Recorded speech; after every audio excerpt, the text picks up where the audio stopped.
नमस्कार दोस्तों, सक्षम क्लासेस के अंदर आपका हार्दिक स्वागत है।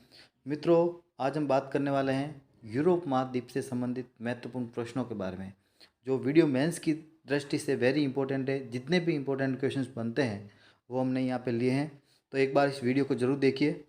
तो बात करते हैं आज अपने पहले क्वेश्चन के बारे में। कैंटाब्राइन पर्वत किस देश में स्थित है?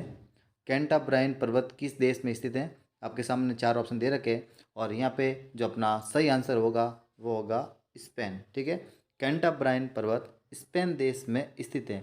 मित्रों, इसके निर्माण की बात करूँ तो इसका निर्माण है यूरेशियन तथा अफ्रीकन प्लेट, इन दोनों के अभिसरण से हुआ है। ठीक है, ये भी एग्जाम में आ सकता है, तो ध्यान में रखना। यूरेशियन व अफ्रीकन प्लेट के अभिसरण से हुआ है। और ये किस प्रकार का पर्वत है? तो मित्रों, ये नवीन वलित पर्वत। कौन सा? नवीन वलित पर्वत हैं। और इससे एक नदी का उद्गम होता है, जो स्पेन की एक प्रमुख नदी है। उस नदी का नाम है इब्रो नदी। ठीक है, इब्रो नदी। तो मित्रों, इस क्वेश्चन से आपको इतनी जानकारी मिलती है, आप ज़रूर याद रखें। ठीक है, एग्जाम की दृष्टि से इम्पोर्टेंट है।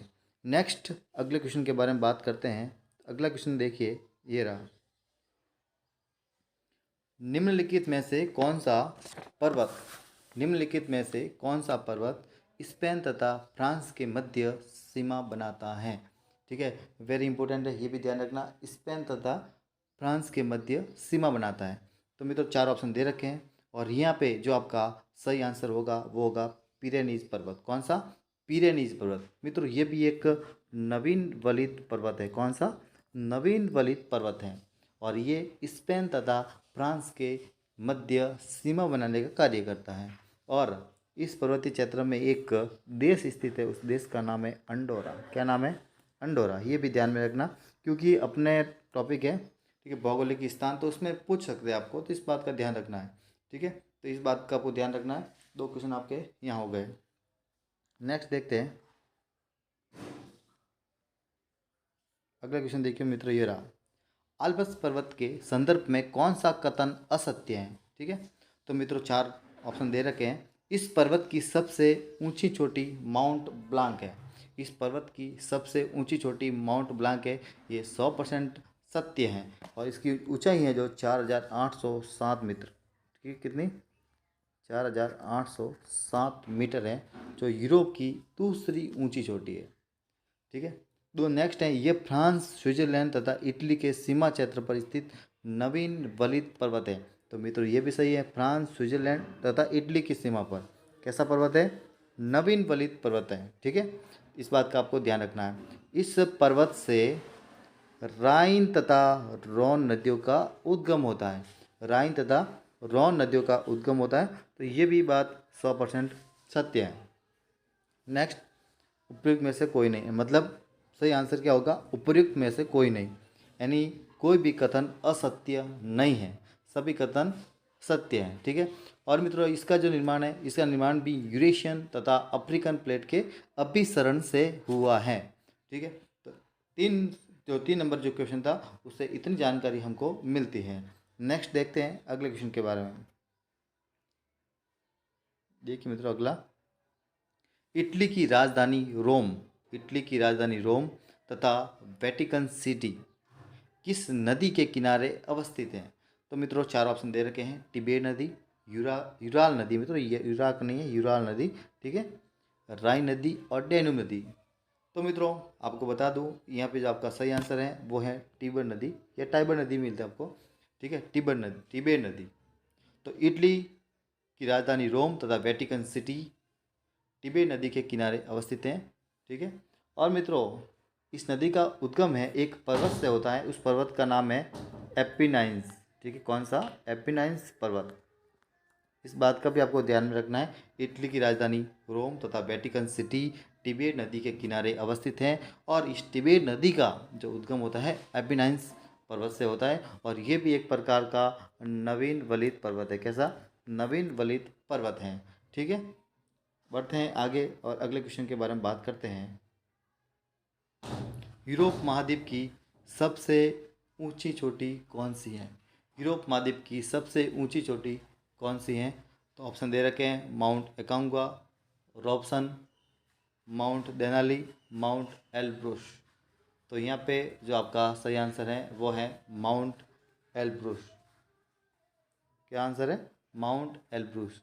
ये यूरोप महाद्वीप की सबसे ऊंची चोटी है और इसकी जो ऊंचाई है वो है 5,642 मीटर। कितनी? 5,642 मीटर इसकी ऊंचाई है। ठीक है मित्रों,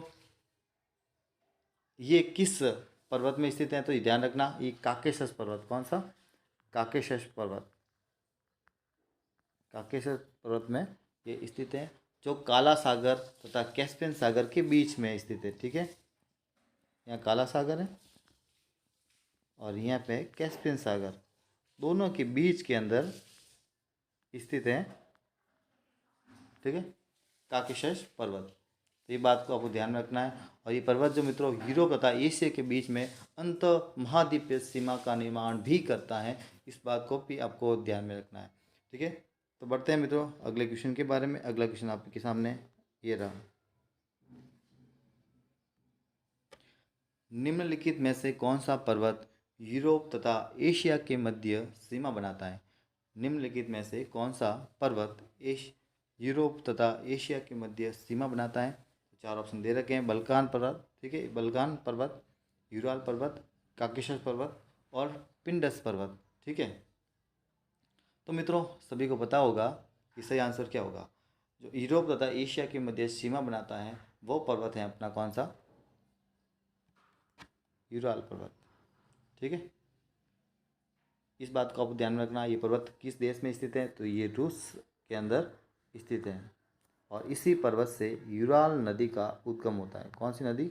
यूराल नदी का उद्गम होता है और जो कैस्पियन सागर के अंदर जाके गिरती है। मैंने आपको बताया था अभी, कैस्पियन सागर के अंदर ये जाके गिरती है। कौन सी नदी? यूराल नदी। ठीक है, और इस पर्वत की सबसे जो ऊंची चोटी है वो है नारोदनाया। ठीक है, नारोदनाया यूराल पर्वत की सबसे ऊंची चोटी। इतना इम्पोर्टेंट नहीं है, फिर भी आपको बता देता हूँ। ठीक है, तो इस बात को आपको ध्यान में रखनी है।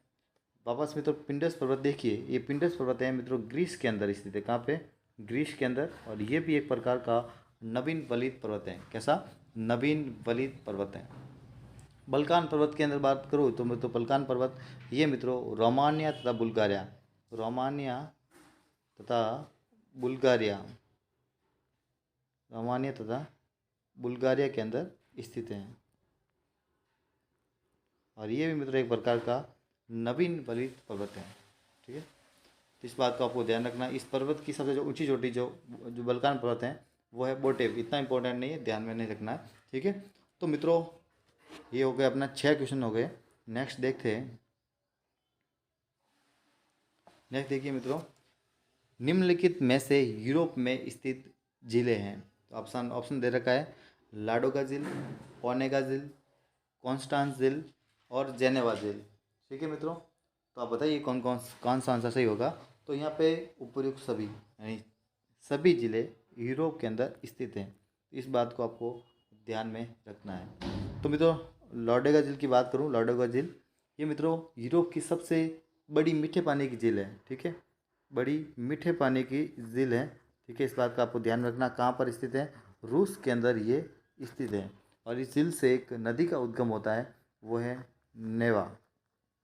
नेवा नदी का उद्गम होता है लाडोगा झील से। ठीक है, इस बात का आपको ध्यान में रखना है। ये मित्रों मत्स्य उद्योग के लिए विख्यात है। नेक्स्ट बात करता हूँ ओनेगा झील के बारे में, थोड़ी सी बात कर लेते हैं। ये झील भी मित्रों रूस के अंदर स्थित है। कहाँ पे? रूस के अंदर ये ओनेगा झील स्थित है।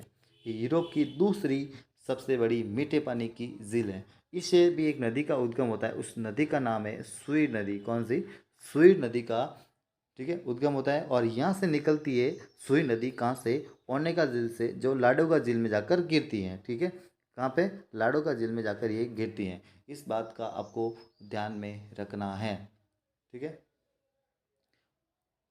नेक्स्ट देखिए मित्रों कॉन्स्टांस झील। कॉन्स्टांस झील के बारे में बात कर लेते हैं। तो ये मित्रों जर्मनी, कॉन्स्टांस झील जर्मनी, स्विट्जरलैंड तथा ऑस्ट्रिया के सीमा क्षेत्र पर स्थित है। जर्मनी, स्विट्जरलैंड और ऑस्ट्रिया, इन तीनों के सीमा क्षेत्र पर स्थित है और इस झील से राइन नदी का उद्गम होता है। ठीक है, इस झील का जो उद्गम नहीं, इस झील का जो निर्माण होता है वो होता है राइन नदी के द्वारा होता है और ये भी मीठे पानी की झील है। ठीक है, नेक्स्ट देखिए मित्रों, जेनेवा झील। जेनेवा झील के बारे में बात कर लेते हैं। ये फ्रांस तथा स्विट्जरलैंड के सीमा क्षेत्र पर स्थित है। फ्रांस और स्विट्जरलैंड, ठीक है, फ्रांस तथा स्विट्जरलैंड के सीमा क्षेत्र पर स्थित है और इस झील का निर्माण रोन नदी द्वारा होता है। कॉन्स्टांस झील का राइन नदी द्वारा और जेनेवा झील, ठीक है, इसका निर्माण होता है रोन नदी द्वारा। ये भी मीठे पानी की झील है। ठीक है, और इस झील के किनारे जेनेवा शहर स्थित है, ये भी ध्यान में रखना। ठीक है, स्विट्जरलैंड का जो प्रमुख शहर है जेनेवा, इस झील के किनारे स्थित है। मित्रों, अपने आज 7 क्वेश्चन के बारे में बात की। अगला पार्ट आएगा, उसमें और हम इंपॉर्टेंट क्वेश्चन के बारे में बात करेंगे। यूरोप महाद्वीप आपके पूरी तरह से कंप्लीट हो जाएगा, एक भी क्वेश्चन से बाहर जाने की संभावना नहीं रहेगी। ठीक है, धन्यवाद।